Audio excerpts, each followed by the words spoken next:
मेरा teaching line में आने का कोई मकसद नहीं था।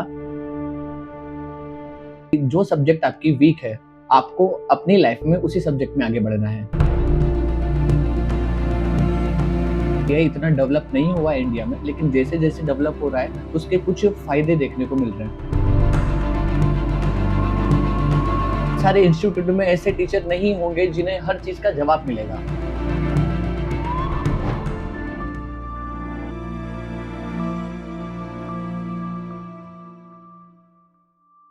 You know the ranks, you've seen the movies, you think you know Kota. Think again. Welcome to EdTake, the Kota chapter, where we are ditching the headlines to bring you the ground reality, straight from the classrooms.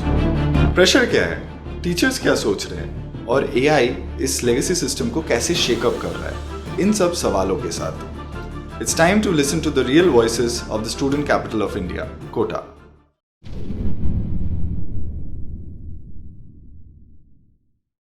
Sir पहले तो मैं चाहूँगी कि आप अपना थोड़ा introduction दें। आपको कितना साल हुआ कोटा में पढ़ाई में और कौन-सा सब्जेक्ट है? आपको ओवरऑल एक्सपीरियंस क्या है?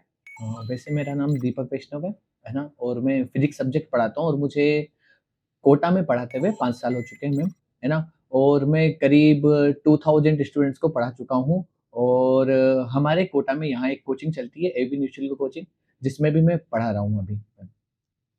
और आप एग्ज़ैक्टली टीचिंग लाइन में आप कैसे आए? मतलब इंस्पिरेशन क्या था? वैसे मेरा टीचिंग लाइन में आने का कोई मकसद नहीं था, लेकिन मेरे जो बड़े भैया हैं, है ना? वो खुद टीचर है एक, तो मैं उनको देखते हुए उनको अपना आइडियल मानते हुए टीचिंग लाइन में आया हूँ और ख़ास में जब मैं 12th में पढ़ता था मैम यहाँ पे, तो हमें फ़िज़िक्स के एक टीचर पढ़ाते थे, अनुराग सर, जो कि फ़िज़िक्स के अच्छे एजुकेटर्स हैं कोटा के लिए, है ना?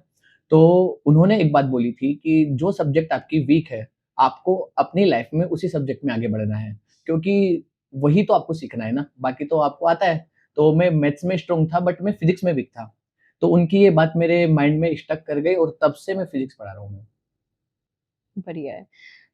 वैसे आपने 5 साल में आपने जैसे बोला 2000 स्टूडेंट्स को पढ़ाया है, तो स्टूडेंट माइंडसेट आपने 5 साल में बहुत चेंज होते हुए देखा होगा क्योंकि पिछले 5 सालों में एजुकेशन में ओवरऑल हमारे देश में या फिर राजस्थान में, कोटा में ओवरऑल बहुत से चेंजेस आए हैं। Yes ma'am. पहले जैसे टेक्नोलॉजी उतनी नहीं थी, अभी टेक्नोलॉजी आई है, डिजिटल बोर्ड्स बने हैं, चॉक बोर्ड से डिजिटल बोर्ड की जर्नी और अभी एआई भी आ रहा है। तो आपका उसको लेके क्या थॉट प्रोसेस है? अभी अगर देखा जाए तो वैसे एआई इतना डेवलप नहीं हुआ है इंडिया में, लेकिन जैसे-जैसे डेवलप हो रहा है, तो उसके कुछ फ़ायदे देखने को मिल रहे हैं। जैसे क्योंकि इससे जस्ट पहले अपना जो एजुकेशन में था वो एक स्मार्ट बोर्ड स्टडी या सोशल मीडिया स्टडी या ऑनलाइन स्टडी चली थी, जिससे कि जो स्टूडेंट्स का माइंड था, वो माइंड धीरे-धीरे वीक होता जा रहा था। लेकिन जब से एआई आया है तो उन्हें इमेजिनेशन पावर मिली है, ताकि वो चीज़ों के बारे में सोच सके, चीज़ों के बारे में क्वेश्चन कर सके। बहुत सी बार जब स्टूडेंट्स पढ़ता है और वो टीचर से पूछता है किसी भी क्वेश्चन के बारे में, तो बहुत सारे इंस्टीट्यूट में ऐसे टीचर नहीं होंगे जिन्हें हर चीज़ का जवाब मिलेगा। बट एआई उनका ये काम आसान कर देगा क्योंकि उसके पास हर जवाब है। चाहे वो उससे एडवांस लेवल का क्वेश्चन पूछे, चाहे वो उससे नॉर्मल क्वेश्चन पूछे, एआई उसको बहुत जल्दी, बहुत अच्छे से आंसर कर देता है।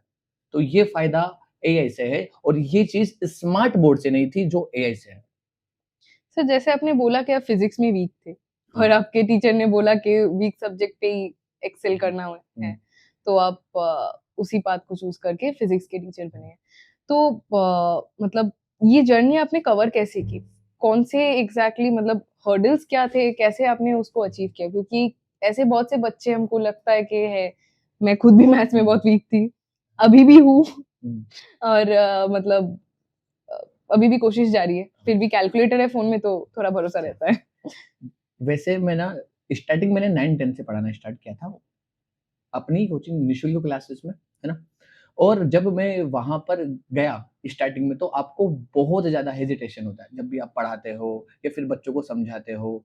लेकिन आपकी क्लास में कुछ ऐसे होनहार स्टूडेंट्स होते हैं जो आपसे रेगुलर क्वेश्चन्स करते रहते हैं और जैसे-जैसे वो आपसे क्वेश्चन करते जाते हैं, आप अपने आप में इम्प्रूव होते जाते हो। तो वहाँ से आया, फिर उसके अलावा कम्युनिकेशन स्किल बढ़िया हुआ, बात करने का तरीका बढ़ा, बच्चों को समझाने का तरीका बढ़ा। साथ में आप किसी एक टीचर को आइडियल मान के या फिर 1-2 टीचर्स को आइडल मान के उनके बारे में पढ़ते जाते हैं, वो कैसे पढ़ाते हैं, वो कैसे कम्युनिकेट करते हैं, वो बच्चों को कैसे समझाते हैं। तो ऐसे मैंने बहुत सारे टीचर्स की वीडियो देखी, जैसे कि अपनी इंडिया में फेमस है अलक पांडे सर, या फिर फेमस है कोटा के सबसे बड़े टीचर फिजिक्स के एनवी सर। तो मैं उनको उनके पाथ पर चलता था कि बच्चों को कैसे पढ़ा रहे हैं, कैसे समझा रहे हैं, कैसे किसी टॉपिक को आसान बना रहे हैं। तो उसको धीरे-धीरे अपने बिहेवियर के अंदर लाया और बच्चों को उसी तरीके से पढ़ाना स्टार्ट किया।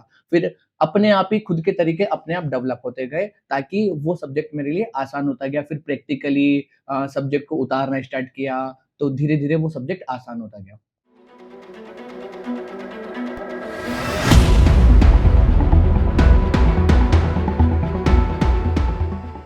अभी जो स्टूडेंट्स होते हैं, उन्हें लगता है कि उन्हें सब कुछ आता है।